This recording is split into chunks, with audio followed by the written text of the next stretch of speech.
बिस्मिल्लाहिर्रहमानिर्रहीम। अस्सलाम वालेकुम। मैं हूँ ईशा रानी। अशमाल एचडी न्यूज़ किससे आपको एक आम खबर देते चलें।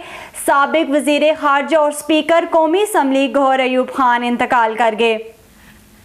उनकी नमाज जनाजा हरीपुर में अदा की जाएगी। गौहर अयूब कुछ अरसे से बीमार और निजी अस्पताल में ज़ेरे इलाज थे।